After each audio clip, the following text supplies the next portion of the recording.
Welcome to the fourth and final session of TAI Cybersecurity Intern Series. Appreciate everybody joining us today. I'm super excited to be able to host a engaging and hopefully exciting conversation for everybody learning about cybersecurity and looking forward to cybersecurity careers. I think you're in a good spot. And we're going to learn a little bit more about that today with a number of hiring managers leading cybersecurity teams, as well as a recruiter who's working with people like you every day, lining you up for jobs. Before we get started, just a couple of housekeeping notes for everybody joining us to listen in. You are muted and cameras off, but would love to still engage with you. The chat is open as well as the Q&A. Please feel free to use those throughout the presentation today. We really want this to be engaging and interesting for you and want to provide the information that you're here to learn about. So please at any time, feel free to send something in the chat or shoot a question over in Q&A and we will get to that. And without further ado, I will turn it over to our leaders here. Mr. Tony Tavigia with Principals gonna kick us off with a panel conversation. Tony? Thanks, Molly, and good afternoon, everybody. Thanks for joining us today. A couple good topics today and some really interesting people, but we get to talk a little bit about careers. And one of the interesting parts about internships, obviously, is we want that to parlay into career in most cases. Sometimes you learn what you don't want to do, and a lot of times you just learn about what you do want to do. So we've got some really interesting people to talk to today. The first part of our conversation is a little bit of a panel conversation. So I'll facilitate a group where we kind of talk through a lot about hiring and what's going on in the market right now and how can you work better in the market. So I'll do a really quick round of introductions here for the crew. I think start with, I'll introduce names and then I'll let them introduce themselves. So I'm gonna go ahead and start with James Boyd from Shazam. Let him introduce himself here. Yeah, thanks, Tony. So yep, I'm James Boyd. I'm the VP of Information Security at Shazam ITS. And yeah, I'm excited to talk about this topic. I was saying just with the group before we started the call, career development of the cybersecurity team that I direct and also hiring, trying to attract talent is always a conversation, and it seems like it just gets more and more so. So you guys, looking to go into cybersecurity is really exciting time, and I think this will be a great conversation. Thanks, James. And then next, I'm going to go ahead and introduce Marty D. Decker from Ruan. Good afternoon, everyone. Hopefully everything's working okay in my audio and video. I am Marty D. Decker, the Director of Infrastructure and Operations at Ruan Security Officer. I'm Ruan 8 years, 30 plus years overall in the industry. And yeah, deepens are really do Tony. So it's a necessary environment. Yeah, Marty, you're still breaking up a little bit, so we're gonna see if things will stabilize here a little bit. We'll come back to you, kind of disappearing off and on in the middle there. So, but while we're doing that, also introduce Morgan McCarley from Kingland Systems here.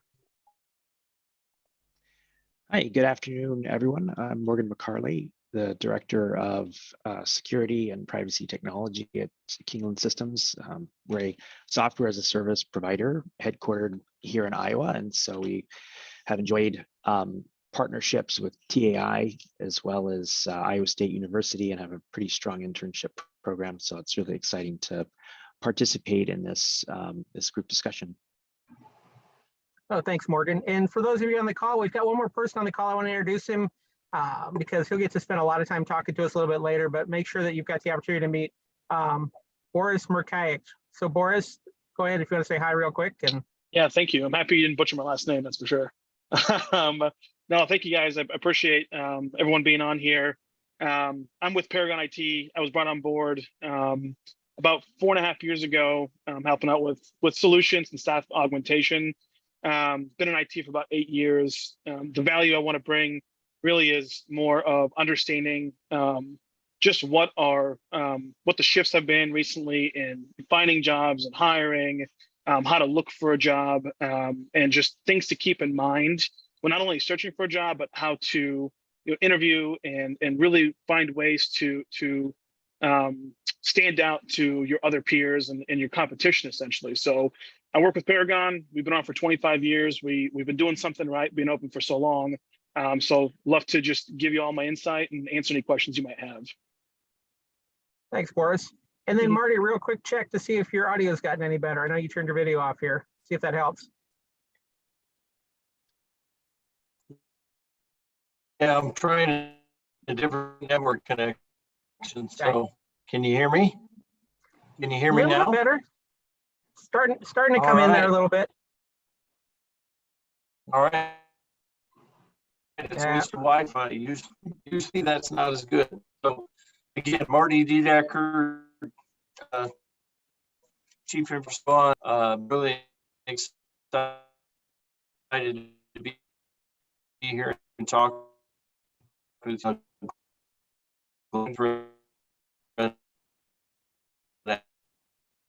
actors Got from out there. about So 30% to 50 or 60%.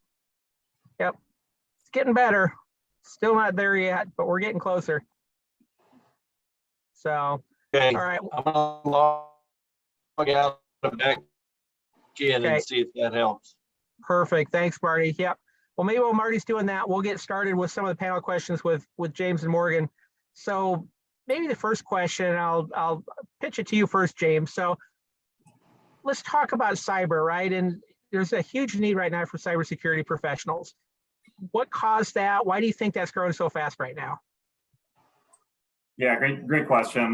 Yeah, if I could step back through time a little bit, this is just one person's perception, but I think there's maybe three big drivers. You look back about 20 years ago, and there started to be some very costly data breaches, right? High publicity thing, damaging to companies' reputations, damaging from the standpoint of the recovery costs associated with it. And I think that's when you really started to see formal security teams start to build. Before it was just a function of IT that was sometimes shoved in the corner and forgot about. So that was kind of the first thing that really brought about security teams. And then of course, what happens when you have some consumer damage? There's going to be regulations, right? So then that's kind of the next factor is all these different regulations started to come out, and we're still seeing that increase today.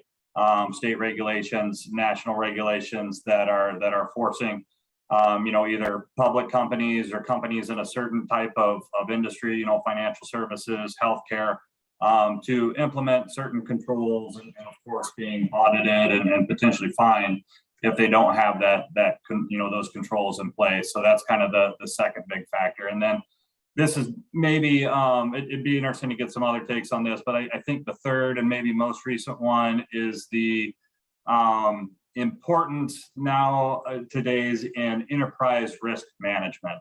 So we've seen really enterprise risk management emerge, especially in larger and medium-sized organizations. And of course, information security is a operational risk to a company, right? So that kind of gets rolled into to enterprise risk management as usually one of the top risks for a lot of companies. And that's kind of changed the way cybersecurity is managed a little bit. Instead of an IT function, it's kind of viewed as a risk management function, which I think is a good evolution. So to me, those are the three things. And Tony, as you mentioned, I think we're just seeing a really skyrocket, and everybody's building out their security teams, which is why it's just absolutely a great time for people coming out of college to get into the field. Oh, great. Thanks for that, James. So I think Morgan, Marty, I don't know if you had anything to add to that answer, or if James covered it from your perspective as well. Well, we'll try it again here. This is Marty. Is that better?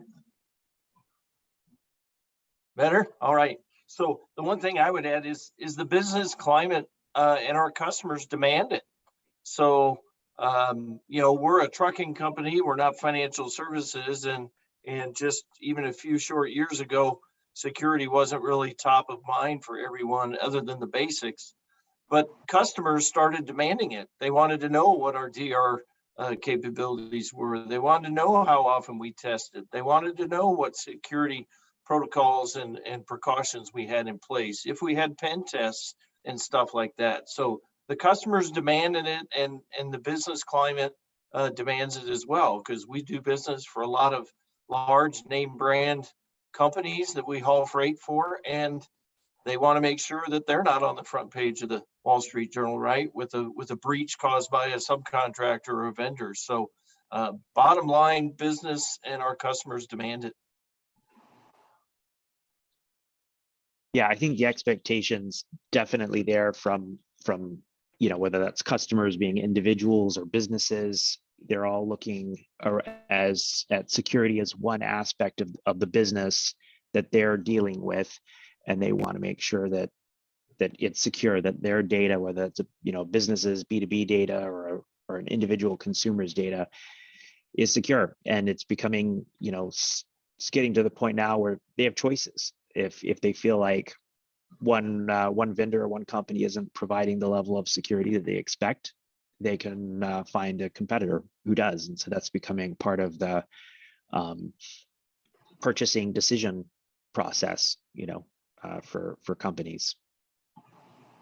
Well, thanks. That's a really good insight. And yeah, I agree that it's interesting when it goes from not only loss prevention to it is part of how customers make decisions. And you can win or lose a case based on how well your security posture is. So Morgan, maybe we'll stay with you for the next question, right? So from your perspective, so there's a lot of careers obviously available in cyber right now, really, really hot industry. What do you see as the benefits of choosing a career in cyber? Yeah, that's also a really, really good question, because when you're thinking about long-term career growth and job prospects, you want to get into something where you can always pivot down the road, but you want to get into something where you think you can stay for a while, right? And I think the job security is maybe the first and most obvious one, because it's not going away. It's just going to get the threats are only going to increase, and part of that job security is that while other areas of IT you're seeing more and more outsourcing, security is an area that's slower in that regard. And so companies keep that a little bit closer. And it's not to say that some aspects of security aren't outsourced to managed service providers. I know I've had consultants in India and other places that have reported to me, but it's definitely slower than other areas of IT. And there's always just going to be a certain component of security that companies are going to keep close to the corporate, and it's just going to grow. So I would say that's the first one I would highlight. I think too, what you see too is the impact and influence that you have in security is just growing as well. So you're touching so many areas of the business. Now you're involved in reviewing contracts, purchase RFPs, different aspects on that side of the business, finance and accounting. You have the opportunity to impact significant portions of the business in just small, meaningful ways. Yeah, that's fantastic. So agreed. James, Marty, anything you'd want to add to Morgan's answer? One thing I would add is diversity of opportunities. As Morgan was talking about, all the different departments and areas of the company you touch, but you can be a problem solver, you can be a customer service side of security, you can be a trainer. There's a huge amount of just training and education we have to do for our employees on. So if you want to be a trainer, a technical writer, or if you want to be one of those guys in the back room that's a threat hunter or a red team, blue team kind of penetration test kind of skill set, there's opportunities there as well. So it really runs a whole gamut of kind of IT skill sets and opportunities.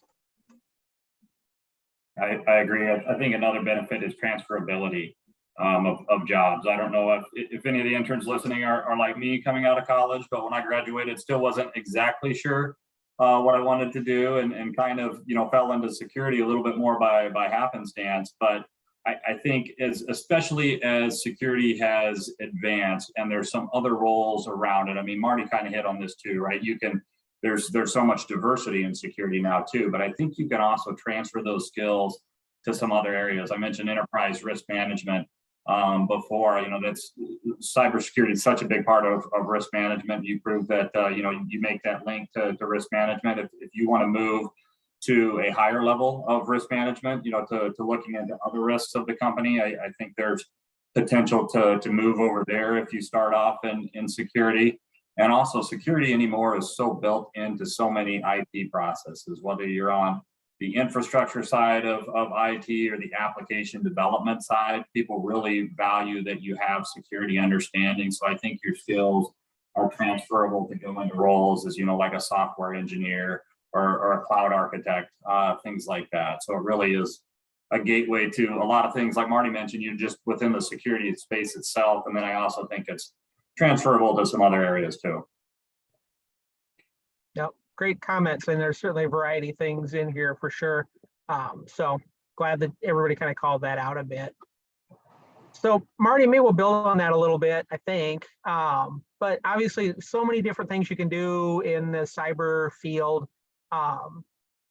What when you talk to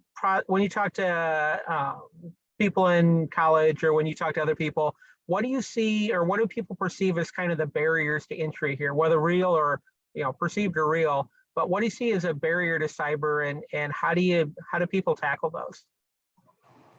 Yeah, I think probably the initial thing is not necessarily just to cyber, but understanding the corporate environment. Educational environment, your school and college is very different. What you might use at your home with your technology and stuff is very different. But these internships and opportunities you've had here really give you a sample of what the corporate environment is like and how we address security from a corporate perspective. Separation of duties, how the kind of tools we use, the kind of urgency to some of the tasks, confidentiality and some of that stuff that we have to deal with different things. So I would say it's not necessarily unique to security, but certainly understanding and being a corporate environment kind of savvy individual, understanding they have to partner with others. You have to collaborate with others to get things done. You can't just go around with a big stick and rap people on the knuckles for doing things they're not really, they may not even understand are bad security things. So understanding your role is broader than just, scorning people for doing risky things. So. Yeah, very good. And yeah, that environment makes a difference. So, we've got some different industries here in different environments. I don't know if we build on that, or if you've got some other things that are perceived from your perspective, perceived as barriers.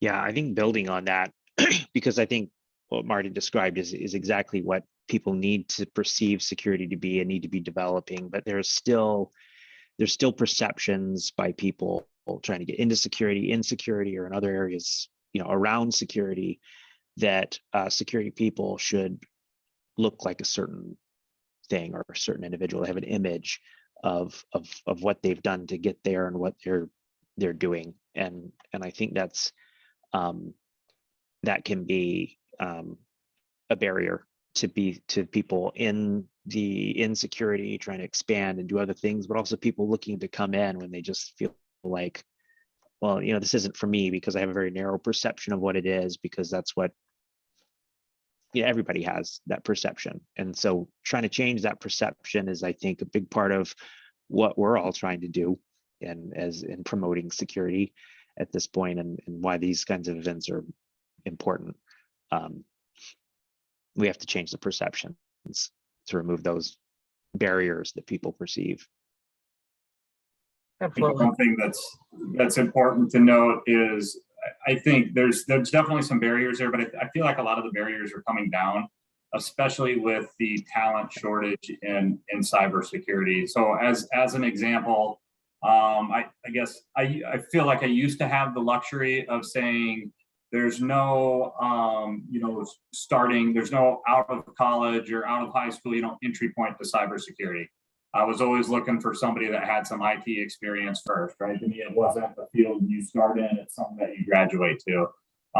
Those days are gone because of the talent shortage. So I think barriers are breaking down there, but I guess I would advise, for the most part, there's lots of different roles, but a lot of them are technical.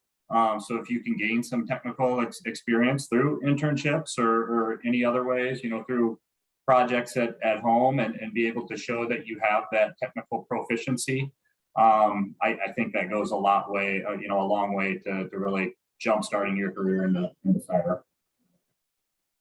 Perfect. Well said. And yeah, a lot of those things are starting to break down for sure. So let's say that the folks that are on the call here are interested and we haven't scared them away from cyber yet. And now they're going to potentially interview with one of you. What do you look for when you're hiring professionals in these lines in this variety of cyber work? So maybe James, will have you start with that one. Sure. Yeah, I think especially for that entry level area coming in, again, I'll go back to what I just said about technical proficiency. I want to make sure that people starting off at least understand security and technical concepts. I'm looking for the guy or gal that's maybe building things with Raspberry Pis in their spare time, or has a home lab, showing that passion, not just for security but for technology. I feel like that goes a long way into transferring your skill set and your passion and kind of the more likelihood that you're going to stay in the field. So that's one thing that I would say. The other thing is being patient and humble. I'd say a lot of times I'll see some people coming out of college and you ask them a question like, what's your 5-year plan? Where do you see yourself in 5 years? And sometimes you get the answer that the interviewee thinks that the interviewer wants to hear, right? Like, I want to be the CEO of a company in 5 years. Super ambitious. It's not exactly what I want to hear, right? I want to hear that you, maybe you want to work your way up, right? But that, mainly you're passionate for learning. You want to learn the business that you're going in, not just security, but you want to learn about the processes that you're going to be work with. Mainly that learning focus and being, patient to advance your career. It doesn't happen right away. So mainly that focus on learning and, maybe not jumping the gun to further down the road. Now, it makes sense. Passion and patience. And what else would you add to that? Either Morgan or Marty. Yeah, go ahead. I would add problem-solving skills. Cause and effect, the willingness to search and hunt.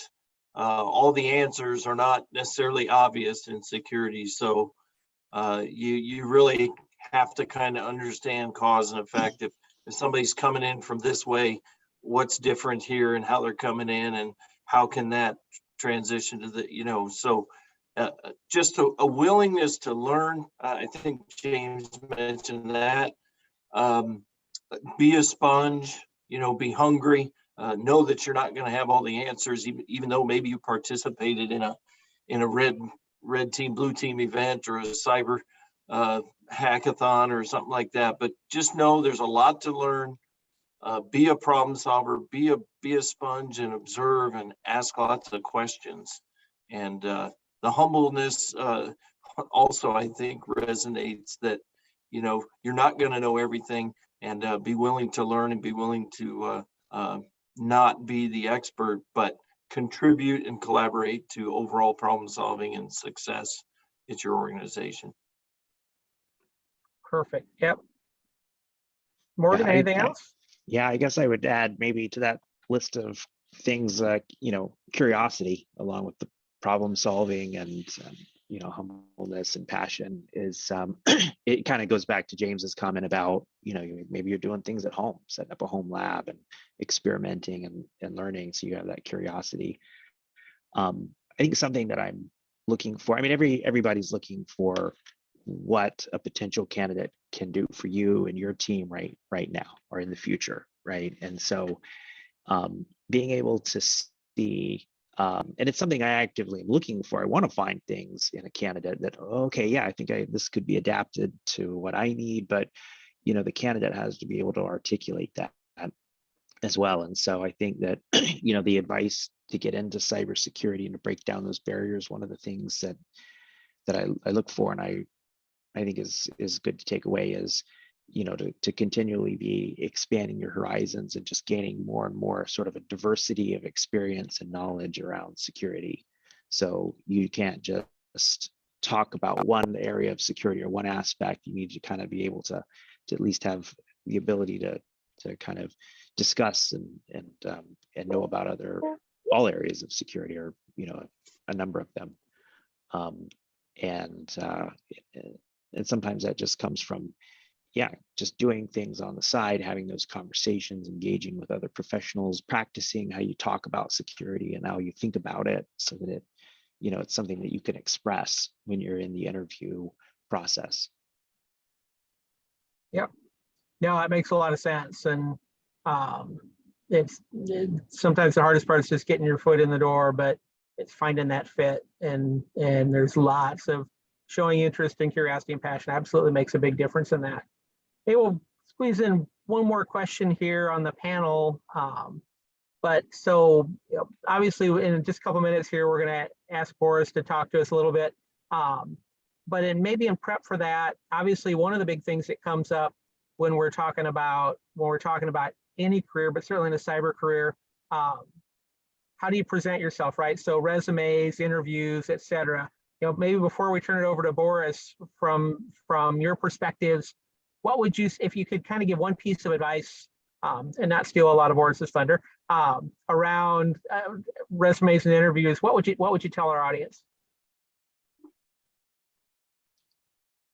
Is it my turn to start? Yep. No, go ahead. Sorry, I left that one open. Go ahead, Marty. Yeah. I'll start. I think, be descriptive in the things you've done. That's one of the things that I learned in resume writing and in different career opportunities is give some facts to the work you've done. If you can put figures or dollars or scope of something to it, or the duration, those things provide a lot more meaning to what you've done as you're describing your experience. And be willing to even put the small things down if you think they were significant. A couple of folks here already mentioned the home lab thing. You may not think that's important, but what that shows us is your willingness to learn and dig in on your own, being self-directed enough to procure equipment and do stuff on your own. So that's being self-driven is a huge thing. Involvement in other activities.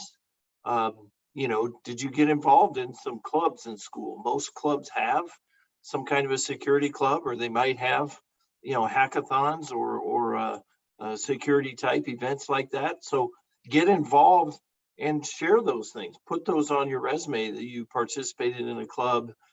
Maybe you did some activities or led an activity. All those things are relevant. Even what you might have done in high school. If you were involved in something or gave a presentation or did some research. So all that stuff matters. Kind of boil it down to succinct, finite points, and be ready to discuss them. Yeah, fantastic, Marty. And James, Morgan, want to add kind of one thought there? I guess one thought from me, and then I'll let James close it out, is it never hurts to have peers and mentors review your resume, and if you put it on there, be prepared to talk about it. So practice that a little bit too. Yeah, fantastic.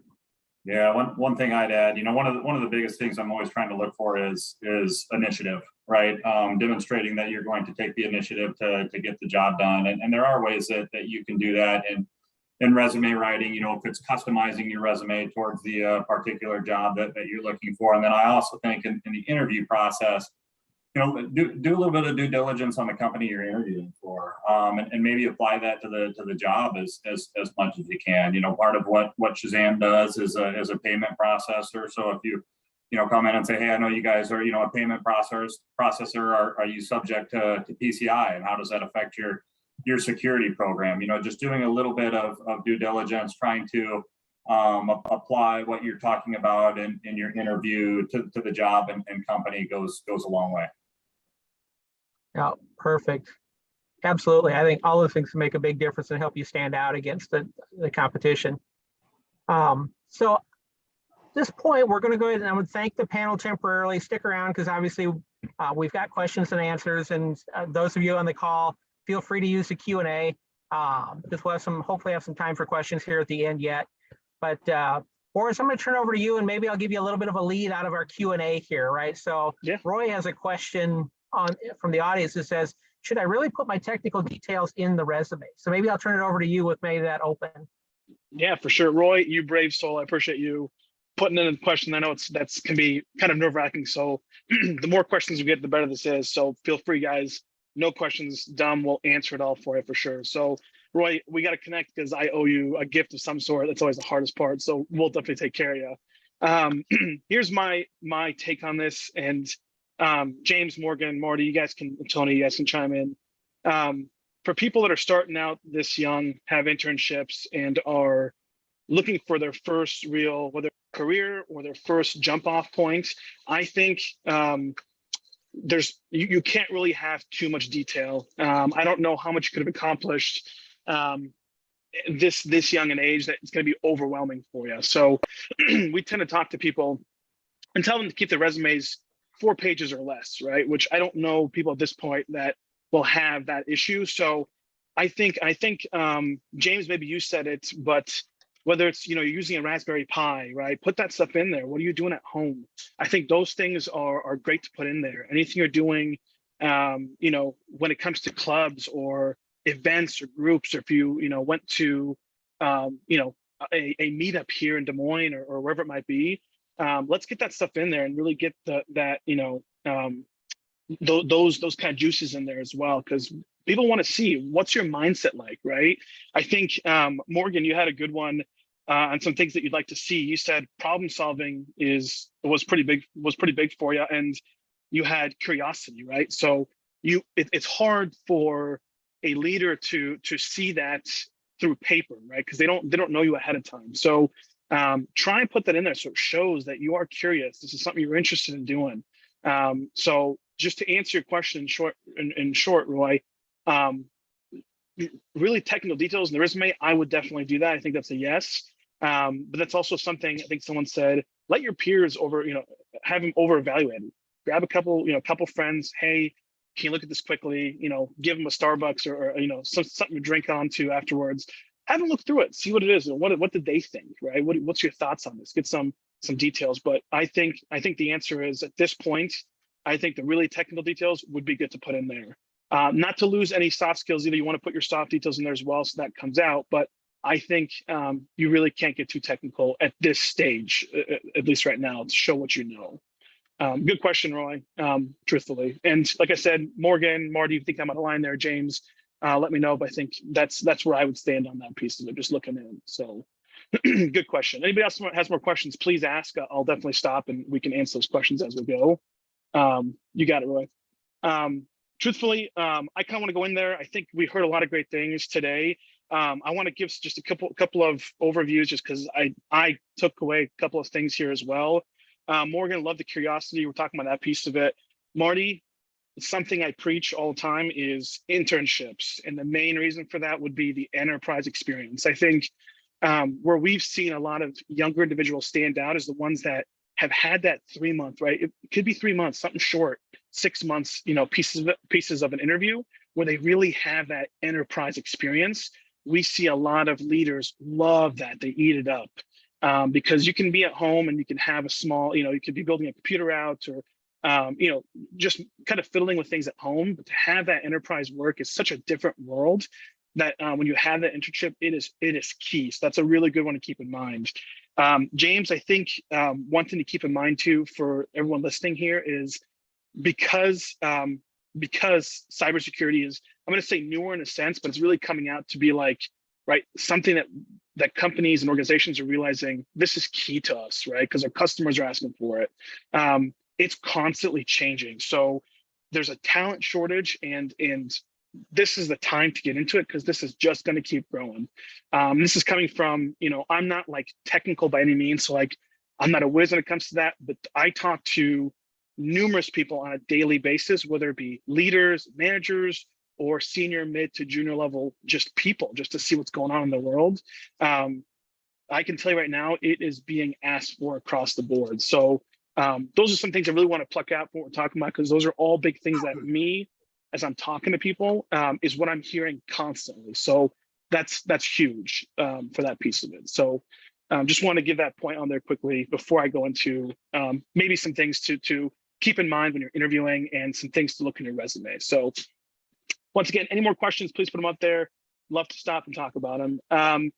Some things I want to go through that I see quite a bit, just that we kind of miss out on a little bit, that might make you stand out from your competition, is what I want to go through. And the first part really is housekeeping. I think I tell people all the time, if you apply for a job right now out of your internship, and you haven't, for example, interned with this company, but it's a different company, do yourself a solid favor and hop on their website, right? Hop on their LinkedIn, get to know what their news articles are about, right? What are their goals in the future? LinkedIn is key. I'm not sponsored by them, FYI, but LinkedIn is huge, right? You can go on there and get details on what their projects are, what kind of goals they have for the future, 2-year, 3-year, 5-year goals out there. Really get to understand what they do, and then make sure that's something you're interested in, right? Make sure it's a passion for you, because once you have a passion for something, it's a lot easier to interview and do a really good job at interviewing. So once again, make sure you know what company it is.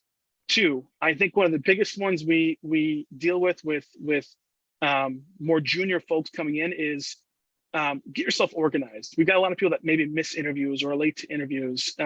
So organize yourself a little bit, whether it be going through, Excel spreadsheet or paper, pencil. I'm super old school and take notes, paper and pencil, and I review it right after the day is over. So really make sure you're in the zone and you know what you're interviewing for, and you don't miss that time frame. So those are the 2 big things I would think for housekeeping, minus of course dress code and everything else on top of that, which we talk about quite a bit. But really, don't hesitate in that piece of it whatsoever. So keep that in mind. I think another thing I'd love to go through is just the position itself. I think before applying for something, really go through the position. My suggestion also, I tell people, is take that position and try and find other companies that have like positions and try and compare them, right? See if it's something you can do or want to do. I think James had mentioned too that one of the cool parts about cybersecurity is it's transferable. 100% correct. Whether you're going to cybersecurity and then from there you go to administrative side, or be a developer or sales engineer, or some sort of an engineer in general, having that sales piece and understanding, every company I know I talk to from Arizona to Minnesota to Nebraska to Iowa is looking for that stuff. They want to see that security piece of it. So really understand the job break you're looking at is what you're looking for. And then I think one of the key things that I forgot who brought up was, and I think maybe it was you, Marty. One of the key things to keep in mind is when you put something on your resume, you don't want to over embellish too much, because chances are the leader is going to ask you questions from your resume, and if you can't answer that, you kind of have egg in your face just a little bit there. So, be true to yourself, and no one's expecting you to be an expert, right? We don't know everything. Nobody knows everything. We're constantly learning. We're constantly adapting.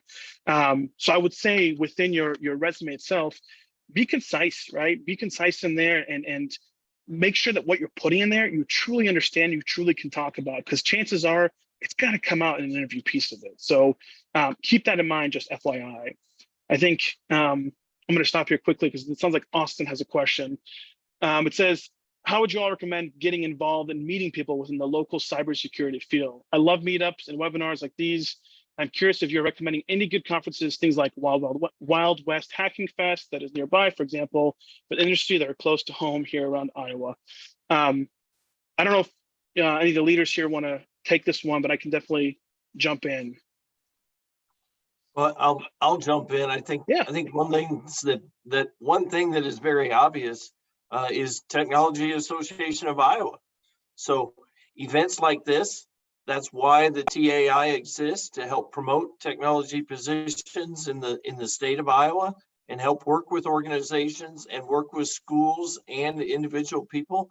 The TAI, if you look at their calendar, they do have all kinds of events and meetups and you know, be willing to be outgoing and meet people, ask questions, you know, don't just go and stand in a corner, but, you know, shake hands, talk to people, ask them what they do, tell them what you do. And one other thing, I think this is just kind of across the board, not necessarily to this question, but be prepared to talk about how you learn. Are you a tactile learner that hands-on, you have to do it, you have to feel it, touch it, do it, work through the steps? Or are you a visual learner, you know, that I can read and photographic memory and I read books and blogs and stuff and I can remember that stuff? And so be prepared to talk about how you learn, because I think everybody's talked about it, and certainly Boris just did. You know, you have to be able to demonstrate that you can continue to learn and adapt, because the industry is ever changing very fast. And so what you know today is never enough. You have to demonstrate that you can continually learn and be prepared to talk about how you do that and what makes you successful. There's not necessarily a right or wrong answer to how you learn, just the fact that you've thought about it and you can demonstrate that you can pick up new things and learn. Yeah, there are a number of events here in the sort of central Iowa area, and I'm sure in other parts of Iowa as well. You know, in Des Moines, there's SEC DSM that meets once a month, and they just had their meeting. I think it's the first Thursday, so it was just the other day, last night. And there's several, you know, small sort of regional local conferences that happen throughout the year. Secure Iowa, I think, is coming up, and that's free. Some might have a small registration fee, and then some will be free.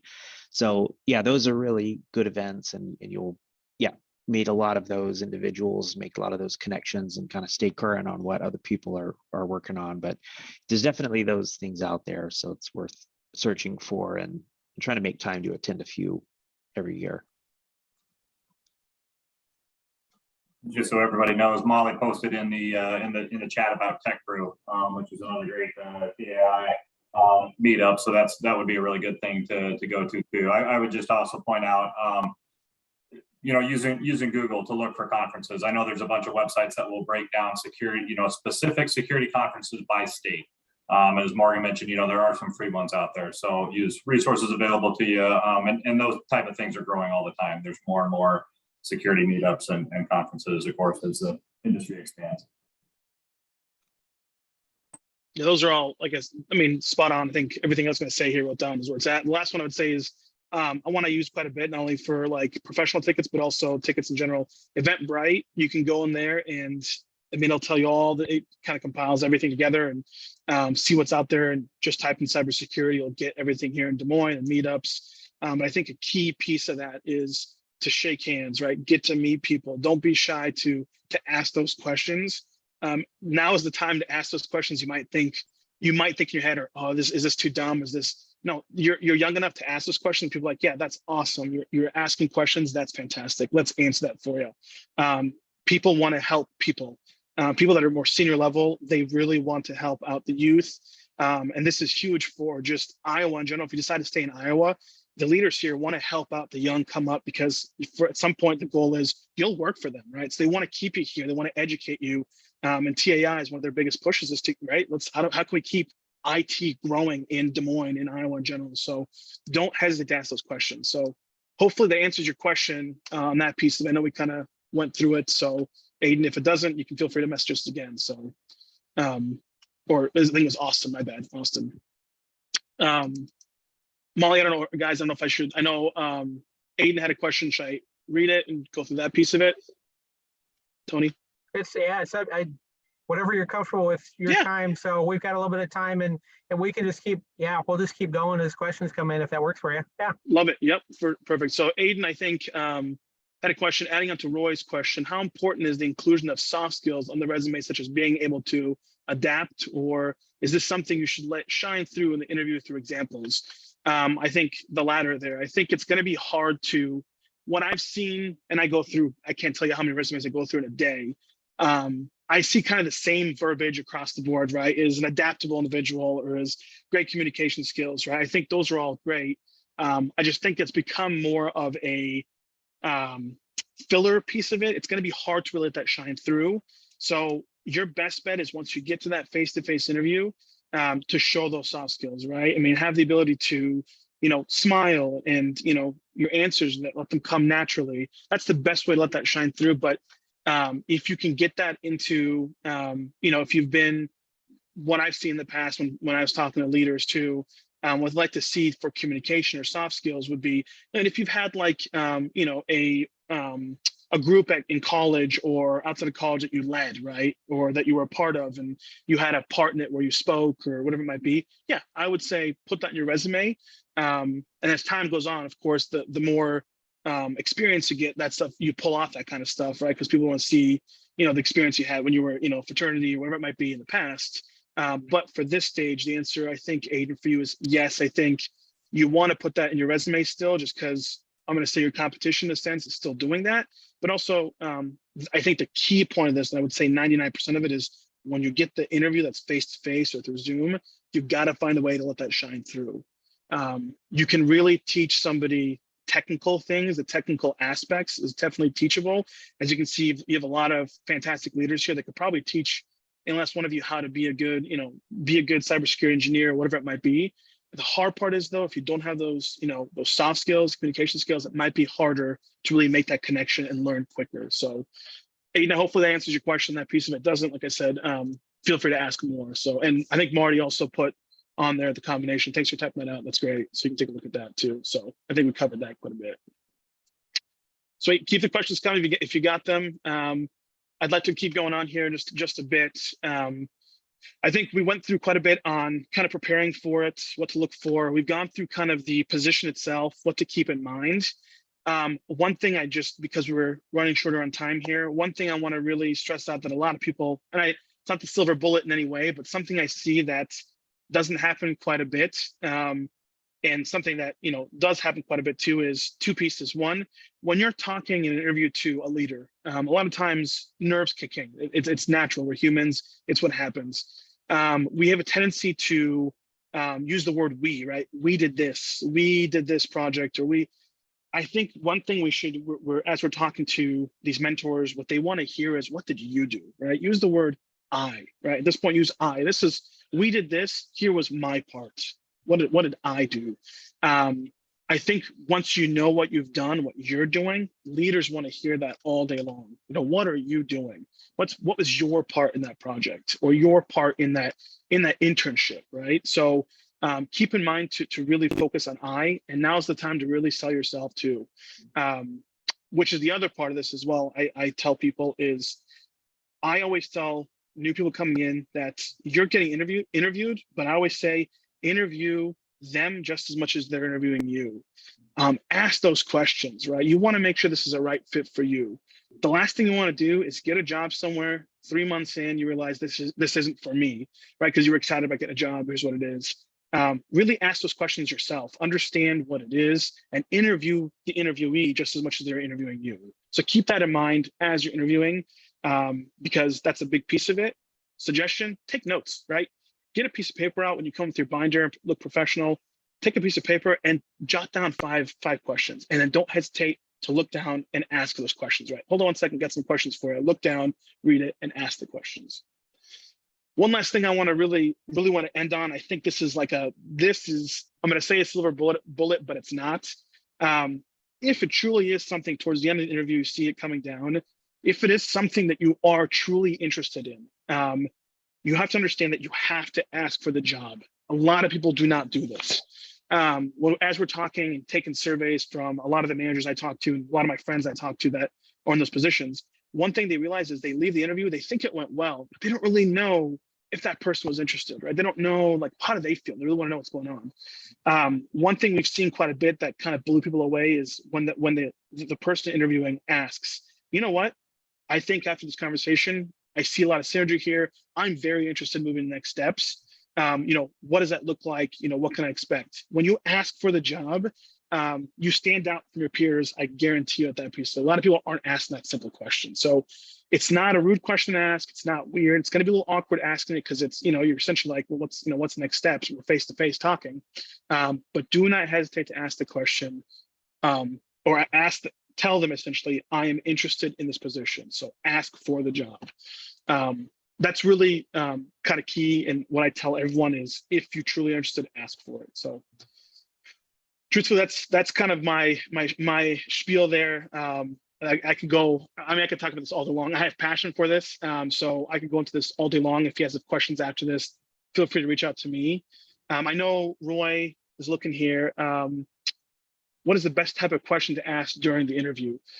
Oh man, Marty, you're typing that out. I'll let you take care of that, because that's something definitely as leaders here would be a good question. Maybe we can talk about that. Tony, I know we've got 5 minutes. Maybe Morgan, James, Marty, you guys can tell us what kind of questions do you guys want to hear? Yeah, got a couple minutes yet. So yeah, that's a good one to close on. I would say sometimes, you look at the job posting and that's so often only part of what they're really looking for, the organization or the hiring manager. So just try to drill into, what else are you looking for? And then that maybe leads to you talking about something else from your experience that applies to it, that, so it's a little bit more of an on the fly thing because you weren't able to prepare for it. But there are going to be expectations on the role or things that just didn't make it into the posting. And you can give them a better sense of the fact that you can fill that role if you ask about those and you try to talk to them. Yeah, I typed a couple of things in there, but Boris hit the nail on the head with it, that show interest, right? Ask questions about the company, about their role. How have they progressed? Where's the company going? Those kind of things. Show genuine interest in the person, and you can learn how they progressed and how they view the company. Will tell you a lot about the position, the department. Ask about the diversity of the security roles, right? If it's a security position, and say, as I learn and grow, how easy will it be for me to take on a slightly different role, or advance my skills in different areas? So, it shows genuine interest and that you're mature and you understand that it's not just a binary game. It's not just on and off. It's very dynamic and will continue to change. And so show that interest. I agree with everything. Just one last thing. If there's recent things in the press about the company, use those as icebreakers. I see that Shazam just acquired yada yada. Those are excellent icebreakers. Yeah, I agree with everything both Marty and Morgan said. Going back to what Morgan said too about, asking what the hiring manager is looking in for the, what else is the hiring manager looking for in the role? I like that question just because it does give you a chance to apply yourself more to the job. You're showing initiative and interest in what is desired there, and it gives you a chance to flip that right around. And depending on what the answer is, add a little bit more about yourself. Apply it to what the manager just said that they're looking for. It just gives you an extra chance to sell yourself specifically for the job.